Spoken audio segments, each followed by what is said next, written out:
What up, what up, what up, ladies and gentlemen? It's Mr. Haddock here, and what a great day to learn some science.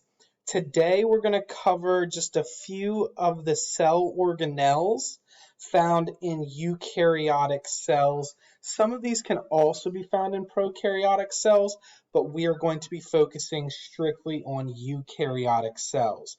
So make sure you have out your online notebook and get ready to take some notes. So the first slide that we're going to talk about and the first uh, organelle is the cell wall. So the cell wall is only found in plant cells.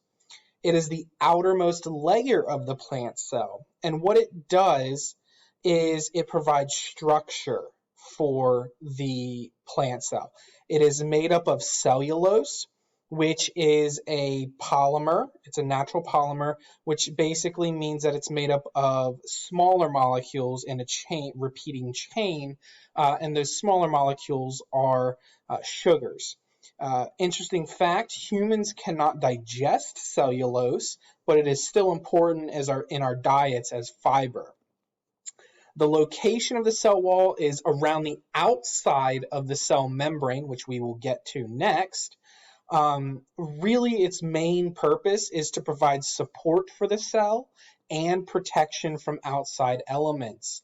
The cell wall does allow important things like water, oxygen, and carbon dioxide to pass through it, but it is also able to keep certain things out as well. I hope that you enjoy the GIF down there. And you can see the pictures on the right that help label where the cell wall is located in a picture of a plant cell, as well as the structure of it, which is a lot more complex than what you will need to know in that bottom picture. But just an interesting image that kind of explains to you what the cell wall truly is. The next organelle is the cell membrane. This is found right inside of the cell wall in plant cells, and it's also found in animal cells. It's the outermost portion of the animal cell. It is also the cell membrane you might see as the plasma membrane. Both of them are synonyms. The cell membrane's main responsibility is to protect the cell. It protects the cell by allowing only certain materials in and out of the cell. So it keeps the harmful materials out of the cell and allows the good materials that the cell needs inside the cell. It's a very thin outer layer of the animal cell, and remember, in the plant cell, it is just right inside of that cell. And that GIF, I think, makes a perfect visual representation, allow that fence allowing those people through, but maybe keeping a dog out or something like that. And then you can see an image of what a cell membrane looks like. It is a very fascinating organelle, with the way it works and functions. And if you take biology in high school, you will learn more about the phospholipid bilayer and how it has hydrophobic and hydrophilic ends, and just all these important things. And just it's a very fascinating organelle in many ways. The next is arguably one of the most important, if not the most important, organelle, and that is the nucleus. The nucleus is the brain of the cell. It's found in both plant and animal cells. It is large and spherical or oval. It's found typically towards the center of the cell, although not always in the center of the cell. And it controls the activities of the cell. This is where DNA is located, or chromatin. And the nucleus has its own little organelles inside, such as the nucleolus, as well as the nuclear envelope, which are also known as the nuclear membrane. Like I said, this is also where DNA is stored, and the DNA or the chromatin is the instructions that the cell needs to function.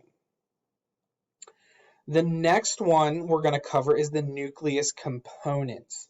So the nucleolus is found again in both plant and animal cells. It makes ribosomes for the cells, and we will talk about on Monday what ribosomes do, but they're very, very important to the cell. The nucleolus is the darker spot inside the nucleus. So you'll have the nucleus, and then you'll have a darker spot inside the nucleus, and that's called the nucleolus. And you can see over there that since the nucleolus manufactures things, the GIF is pretzels being manufactured. The second component is the nuclear envelope or nuclear membrane. Again, found in both plant and animal cells. This controls what goes into and out of the nucleus. It surrounds the nucleus just like the cell membrane surrounds the cell, and it lets things in and out through pores.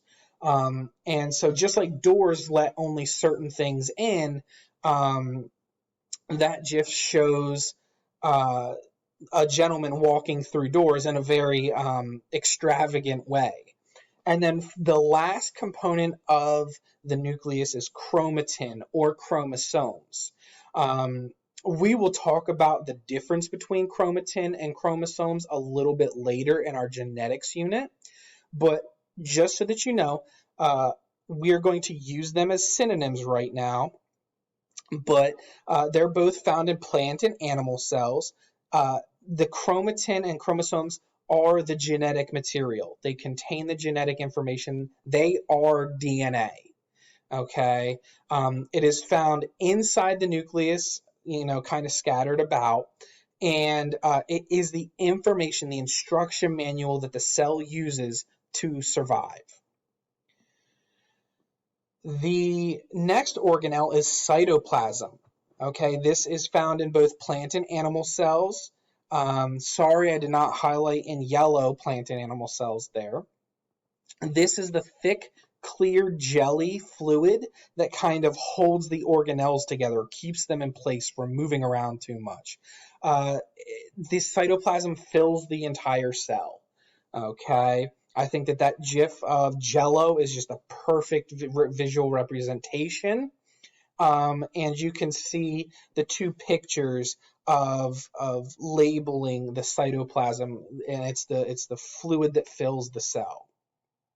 So that is the end of my notes for today. My work here is done. Please have a great day. Have a wonderful weekend.